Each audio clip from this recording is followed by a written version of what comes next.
Fifth graders, today we are making our monochromatic landscapes. To start this project out, you're going to need a small white piece of paper, a plate with black, white, and the color of your choice, and then you will need a water cup, messy mat, and 2 size paintbrushes. I am going to start with a pencil. I'm going to get my name on the back, just in case I don't have time for a name tag today. When I flip it over, I am going to start by making 4 horizontal lines across from my paper. So I'm going to start one line a little bit from the bottom of the paper, and it can have some bumps in it. It does not have to be completely straight. We're trying to make land or outside, so nowhere outside are you going to find a perfectly straight line. I'm doing these lines fairly light and trying to space them out so that they're all about equal widths. Okay. The top line is not going to get painted. That's going to be our sky. So the next space, I'm going to write a really light number 1, a 2, a 3, and a 4 at the very bottom one. So that top one's the only one that doesn't have a number. We are going to have to make 4 different values of our color. So to start, I'm going to start with the number 1, and I'm going to make the lightest value that I can of the color I have. So I'm going to take a little bit of the color, and I'm going to mix it in with the white. And I am mixing it in with the whole pile. I am using my bigger brush, and as soon as it's fairly well mixed, I'm going to start to paint. So I'm painting just that one spot. Messy mat is there to catch any messes. And I am trying to get a nice smooth line. I don't want a line that's all choppy. I want to take my time and get that nice and smooth with this brush. Get some more paint. So I'm going to do this all the way until the pencil line for the second spot. If you can see your numbers through your paint, don't worry about it. We'll cover that up with a tree at the end. Now I'm ready for a darker value. So I'm going to add some more green or whatever color you have to that white pile. I might not mix the whole thing. I'm going to leave a little bit of that lighter value just in case I need it. This should touch the first value. You don't want any gaps or spaces between them. So as I'm filling this in, I really want to think about my craftsmanship, how neatly I am painting. I want this to be my best work. So I'm filling in those spots, smoothing out the paint. When I get to the third space, even if my brush is dirty, I'm still going to use it. I'm going to use just the color that I chose. So this is just green.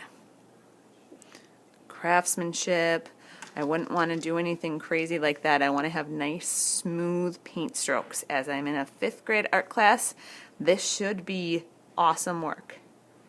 You've been painting for so long, over 6 years. The last value, we're actually going to add a little bit of black to our color. So we know black is going to make this dark really quick. So I'm just going to take a little bit, and I'm going to mix it in with my green.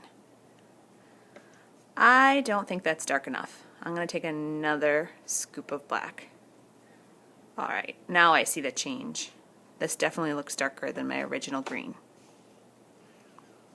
As I get it on my paper, I'm thinking, I'm going to go a little darker. I think these still look too much the same. Let's see how this looks. Yeah, that's awesome. So again, I'm trying to make this nice and smooth. The rows are touching each other. I have not used my water cup at all. So I'm kind of just leaving it just in case I need to wash my brush if I make a mistake. So I'm going to set my big brush just on my messy mat. Scoot this over a bit. Now I'm ready for my little brush. Hey, what was I just talking about? Let's put that in the water cup. I'm going to use this little brush and touch up that mess.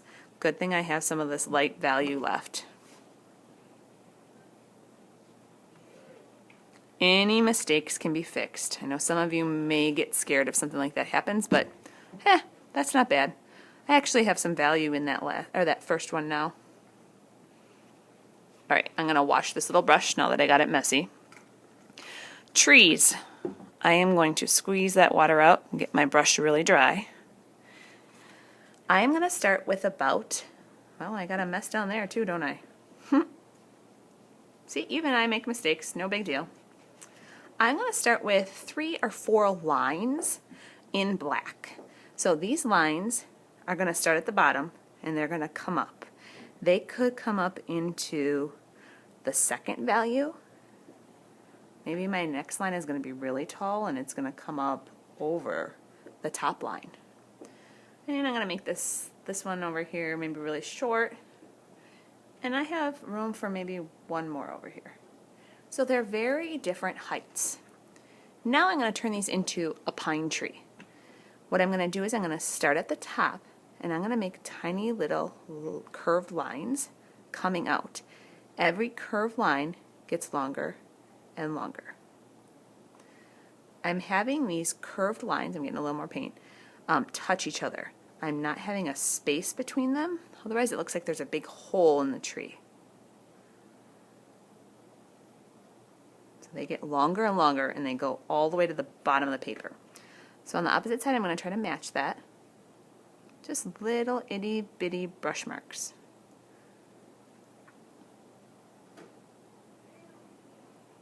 Next one. I always like to start at the top, tiny, tiny, and get bigger and bigger and bigger. Maybe this one will just be a little tall one and skinny. If your trees touch another tree, that's fine. It's overlapping, they're just showing space.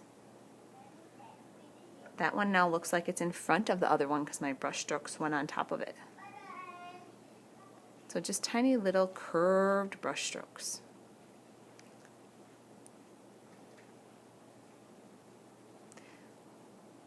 To finish this project, ignore that bell. To finish this project, you are going to need to get your black paper that Mrs. Cleary has passed out. So the black paper, we're going to glue these on. Some of you might have printed on this one. Some of you might have just a solid black paper to frame it. So I'm going to get my printed black sheet. So I have some printing on the borders. I am going to glue on the back of my trees. So maybe a friend can help you flip it over, get glue on there. And then you are going to glue it nicely onto that black paper for a nice frame. So if you have some overlapping onto your print, no big deal. At that point, if your name tag is not in the bottom corner, get it in there and it can go in the drying rack. You are responsible for washing messy mats, getting clean water in your water cups, painting your paper plate, get the whole thing, whatever color you got, get all the white gone, and your plates can go in the red drying rack, and then brushes can go to Mrs. Cleary's table.